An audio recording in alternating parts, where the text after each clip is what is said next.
네, 할렐루야. 건강한 모습으로 주일날 또 이렇게 하나님께 경배와 찬양을 올리며 예배 드릴 수 있어서 너무 감사드립니다. 하나님께. 예, 잠깐 기도하겠습니다. 하나님 아버지, 인간의 입술과 생각으로 말하는 것이 아니라 성령님께서 말씀하여 주시옵소서. 오로지 이 시간 하나님만 높이며 하나님을 기쁘게 해드리는 시간 되게 하여 주시옵소서. 우리 형제 자매님들 건강한 모습으로 예배드리게 해주심에 감사드립니다. 예수님 이름으로 기도했습니다. 아멘.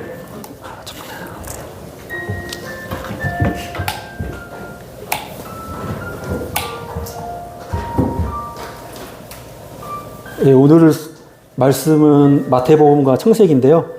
같이 읽도록 하겠습니다.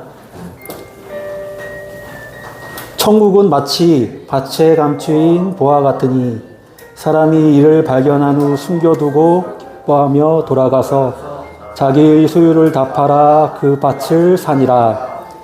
또 천국은 마치 좋은 진주를 구하는 장사와 같으니 그 진주를 하나 발견하여 가서 자기의 소유를 다 팔아 진주를 사느니라. 창세기 25장 29절에서 34절 읽겠습니다. 야곱이 죽을 쑤었더니 에서가 들에서 돌아와서 심히 피곤하여 야곱에게 이르되 내가 피곤하니 그 붉은 것을 내게 먹게 하라 한지라. 그러므로 에서의 별명은 에돔이더라. 야곱이 이르되 형의 장자의 명분을 오늘 내게 팔라. 에서가 이르되 내가 죽게 되었으니 이 장자의 명분이 내게 무엇이 유익하리요. 야곱이 이르되 오늘 내게 맹세하라. 에서가 맹세하고 장자의 명분을 야곱에게 판지라. 야곱이 떡과 팥죽을 에서에게 주매 에서가 먹으며 마시고 일어나 갔으니 에서가 장자의 명분을 가볍게 여김이었더라. 여기 끝부분 같이 읽을까요? 에서가 장자의 명분을 가볍게 여김이었더라. 오늘 하나님 말씀은 하나님의 은혜와 축복을 온전히 누리자라는 제목으로 하나님 말씀 전하고자 합니다. 제가 아주대학교 전기실에서 이제 전기 시설 관리를 일을 하고 있는데요. 이제 연말 초잖아요. 연말 정산을 하게 되는데, 이제 연말 정산 이제 자료를 주고 이제 소장님께 드리고 이제 다 됐다고 생각했는데 소장님이 넌지시 얘기하는 거예요. 혹시 주택 청약 통장이 있냐? 그래서 있다고 했더니 300만 원 그 이하까지는 소득세 공제를 받는다고 하더라고요. 근데 저는 몰랐어요, 전혀.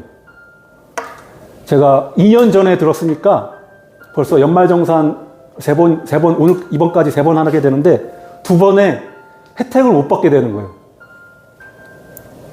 근데 이번에는 그 수장님이 던지는 그 말 때문에 연말 정산에 이제 소득공제, 양은 얼마 안 되는데 10몇만 원인데 그래도 그것도 큰 돈이죠. 우리 한빛교회 치킨을 2번 먹을 수 있는 비용이니까 되게 속이 쓰라리더라고요. 그 돈이면 우리 한빛교회 형제자매님들에게 치킨을 쏠 텐데 내가 그 지식을 몰라서 놓쳤구나 하니까 그 일을 계기로 그렇게 갑자기 생각하게 된 거죠. 우리가 하나님의 그 은혜와 축복을 몰라서 누리지 못하고 그냥 지나간 적이 없는가 라는 그런 생각을 하게 되더라고요. 그리고 예화를 들자면 초호와 여객선을 탄 한 사람이 있었어요. 돈을 겨우 마련해가지고 온 재산을 이제 투자해가지고 여객선을 탔어요. 탔는데 모든 돈을 다 투자해서 티켓 샀기 때문에 밥 사 먹을 돈이 없는 거예요. 그래서 배도 쫄쫄 굶고 막 되게 힘들게 앞으로 이제 갈 일이 이제 10일 동안 가야 되는데 피골이 상잡한 모습으로 이렇게 고통스러워하면서 있었는데 한 신사분이 왜 이렇게 표정이 안 좋냐.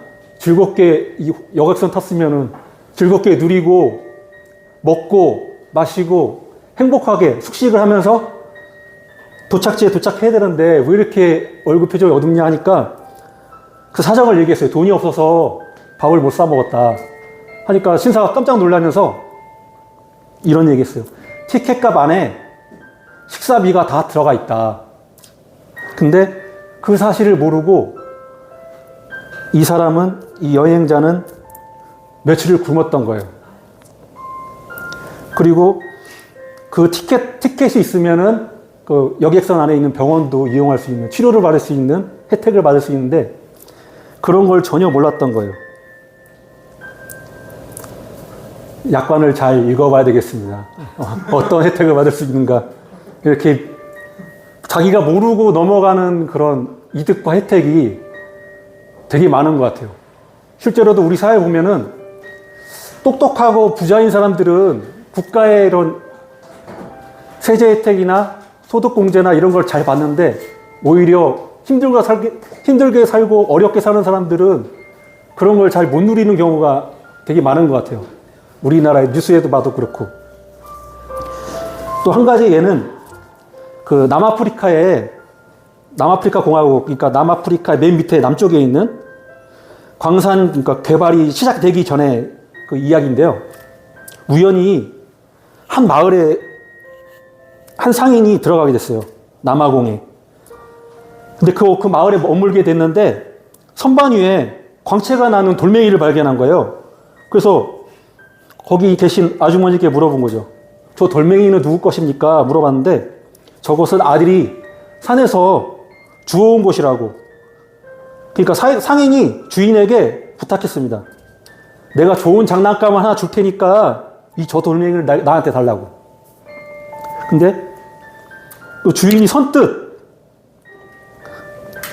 그 영국인이겠죠? 영국인이나 네덜란드인이겠는데 거기 이제 원주민들이 볼 수 없는 신기한 장난감을 준다니까 너무 기뻐서 여러 번 조아리면서 그 장난감을 받고 그 돌멩이를 줬어요. 연신 고맙다고. 근데 그 돌멩이가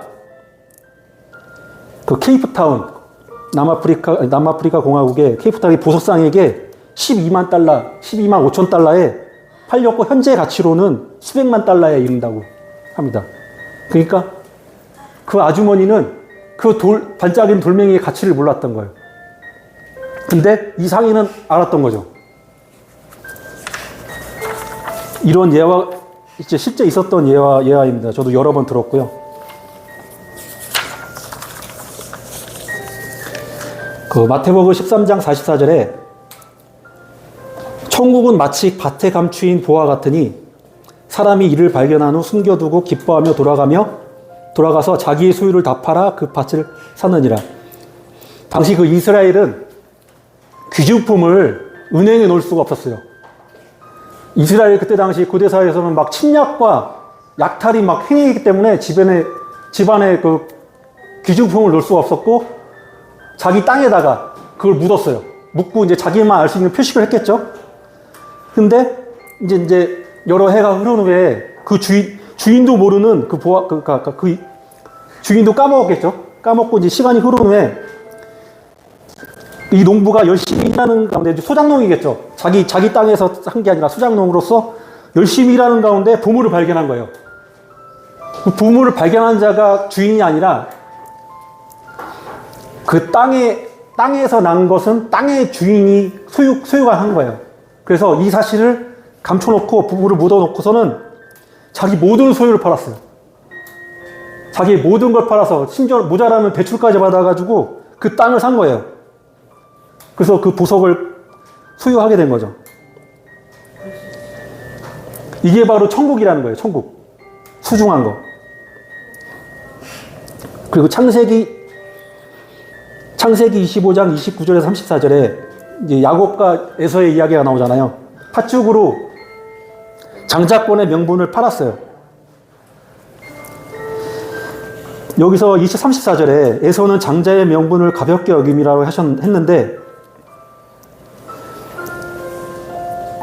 야곱과 에서의 집안이 보통 집안이 아니거든요. 아담과 하와부터 시작해가지고 노아, 셈, 그리고 아브라함 으로 이어진 믿음의 명문가예요. 말 그대로 예수 그리스도의 직계의 혈통인 거예요. 하나님의 은혜가 흐르고 있는 그 혈통이야. 근데 에서는, 그러니까 야곱은 이 하나님의 축복과 은혜에 대해서 욕심이 있었어요. 귀중히 여겼어. 뭐가 소중한지를 알았던 거야. 근데 에서는 본인의 굶주림과 연약함에 굶주림이 더 소중했던 거예요. 이 하나님의 은혜와 축복을 가볍게 여겼다고 해서 업신여긴 거예요. 그러니까 말 그대로 하나님을 업신여긴 거예요.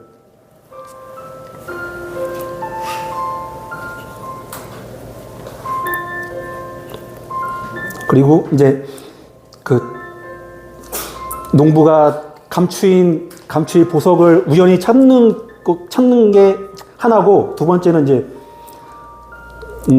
진주 보석상이 찾아다니는 거예요. 진주를. 그래서 자기 소유를 팔아서 그걸 얻는 거예요. 그러니까 두 가지가 있는 거죠. 우연히 발견한 것과 본인 스스로 열심히 찾아다니는 거. 근데 이 가치를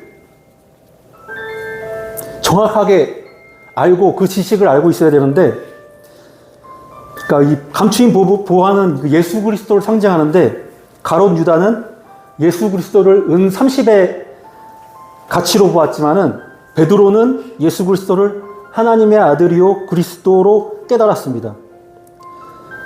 가치를 아는 그 지식과 눈이 있어야 되겠습니다.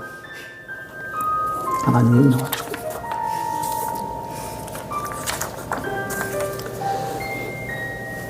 제가 전하고자 하는 메시지는 하나님께서 우리를 위해 예비하신 모든 은혜와 축복을 알고 깨닫고 모두 누려야 되겠습니다. 이것이 결론입니다. 이제 결론. 우리가 예수 그리스도를 믿어 하늘나라 천국에 가서 죄사함 받고 가서 간신히 턱걸이로 천국에 가는 것이 아닌, 이 세상에서 하나님의 축복과 은혜를 풍성히 누리며 행복하고 즐겁고 하나님께 영광 돌리며 선한 영향력을 끼쳐 예수 이름을 드높이는, 하나님이 기뻐하시는 삶을 사는 저와 여러분이 되었으면 좋겠습니다. 또 이제 보물은 무엇인가? 그 예수님을 상징하기도 하지만 성경 안에 하나님의 놀라운 은혜와 축복을 또 상징하는데, 큰 줄기로 나누자면은 오중복음과 삼중축복으로 나눌 수 있는데, 구원의 복음, 성령 충만의 복음, 신유의 복음, 축복의 복음, 재림의 복음, 또 영혼이 잘 되는 축복, 범사에 잘 되는 축복, 강건해지는 축복. 우리가 이게 하나하나 그냥 넘길 것이 아니라 알아보고 찾아보고 모두 누리는 우리 한빛교 형제 자매님 되시길 바랍니다. 이게 하나만 예를 들면, 구원의 복음은 그 죄사함을 받아서 우리가 천국을 가는 거잖아요. 그걸 한 가지 예로 설명한 게 있는데, 그 돈으로 설명한 게 있는데, 한 사람이 1만 달란트의 빚을 왕한테 줬어요. 근데 전혀 못 갚으니까 네 처자를 팔아서 돈 갚아라. 그래도 다 못 갚겠죠? 근데 왕이 그 사람을 불쌍히 여겨가지고 1만 달란트의 빚을 제하여 주셨어요. 이게 무엇을 말하냐면은, 우리가 죄를 지었어요. 그 죄값이 1만 달란트예요. 예수님께서 비유로 설명하셨는데, 1만 달란트가 제가 계산해 보니까 6조 원의 돈이에요. 6조 원의 돈. 그러니까 우리는 예수 그리스도의 믿음으로 말미암아 제사를 받아서 6조 원의 그리고 빚을 탕감한 거예요, 여러분. 그게 구원의 복음이에요. 그리고 성령 충만의 복음, 신유의 복음, 축복의 복음, 재림의 복음. 이런 복음들이 얼마나 값지겠어요. 우리가 다 찾아서 누려야 돼요. 알고 깨닫고 누리는 여러분 되시길 바랍니다. 저는 그냥 너무 단순하게 그냥 예수 믿고 천국 가면 되지, 뭐 이 땅에서 잘 살면 좋은 건 좋은 거지, 이렇게 생각했는데 너무 순진하고 순박한 생각이었어요. 제가 회사에서 퇴근할 때 조용기 목사님 설교를 듣는데, 조용기 목사님이 야곱과 에서의 얘기를 하시는 거예요. 성경 구절 하면서. 그러면서 하나님께서 에서는 미워하고 야곱을 사랑했다고 하셨어요. 물론 야곱은 막 거짓말쟁이고 속이는 자이지만 하나님의 은혜와 축복을 귀중하게 여겼어요. 근데 이삭이 죄송합니다. 에서는 멸시했어요, 하나님을. 그러면서 제가 들은 생각은, 그냥 단순히 예수 믿고 천국 가는 게 아니라 하나님이 우리에게 주신 선물을 귀중하게 여겨야 되겠구나. 하나님께서 주신 선물을 반드시 받고 은혜를 누려야 되겠구나. 그런 거룩한 욕심이 생겼습니다. 그냥 단순하게 하나님의 축복 받고 말지 그게 아니라 진짜 절박한 마음으로 구하고 찾고 문을 두드리는 우리가 되게 됐다. 약간 그런 생각을 하게 됐습니다. 그러니까 팥죽에 장자권을 판 것은 배고파서라기보다는 뭐 육신의 소욕을 위해서 그런 것도 있겠지만 하나님의 축복과 은혜를 업신여겼기 때문입니다. 아예 중요하게 생각을 안 했어요. 그래서 야곱으로부터 예수 그리스도의 계보가 이어지게 된 거죠. 육체의 배고픔, 육신의 소욕 때문에, 요구 때문에 하나님의 특권을 무시하고 결과적으로 하나님의 축복은 야곱에게 돌아갔는데 우리는 야곱과 같이 하나님의 축복과 은혜를 사모하는 우리가 됐으면 좋겠습니다. 그 마태복음 11장 12절에 세례 요한의 때부터 지금까지 천국은 침노를 당하나니 침노하는 자는 빼앗느니라. 적극적으로 우리는 천국의 것을 사모해야 되고 뺏어야 돼요. 우리가 누려야 됩니다. 구하고 찾아야 돼요. 긍정적이고 적극적이고 창조적으로 삶을 살 수 있도록 우리가 노력해야 됩니다. 하나님의 지혜와 지식인 또 표적이 되신 예수 그리스도를 구하고 성령을 구하고 말씀을 구하는 우리가 되었으면 좋겠습니다. 리브가가 뱃속에서 두 민족이 다툰다고 했거든요. 리브가의 뱃속에서만 그런 일이 일어나는 게 아니라 우리의 마음속에서도 하나님의 뜻과 세상의 욕심이 충돌해요. 하지만 야곱이 장자권을 얻었던 것처럼 하나님의 뜻이 이겨야 되겠습니다. 이기려면 어떻게 되냐? 말씀이 육신이 되어 우리 안에 거하신 말씀이 곧 하나님이신데 죄송합니다. 태초에 말씀이 계시고 이 말씀은 곧 하나님이시라. 말씀이 육신이 되어 우리 안에 거하심에 우리가 그 영광을 보니 하나님의 독생자의 영광이요 은혜와 진리가 충만하더라. 또 예수님께서 보혜사인데 또 다른 보혜사를 보내주시겠다고 하셨어요. 같은데 또 그러니까 다른 두 분이 계신 거죠. 보혜사가 같은 건데 두 분이에요. 그러니까 예수님과 성령님. 그러니까 우리가 하나님의 은혜의 축복을 누리려면은 말씀 충만해야 되고 예수 충만해야 되고 성령 충만해야 됩니다. 아멘? 고맙습니다. 결론 내겠습니다. 하나님께 받은 말씀, 은혜, 축복을 양보하지 말고 온전히 누리는 거룩한 욕심을 갖는 한빛교회 형제 자매님이 되시기를 예수 그리스도의 이름으로 축복합니다. 아멘. 축복합니다. 아멘. 축복합니다. 아멘. 네, 고맙습니다.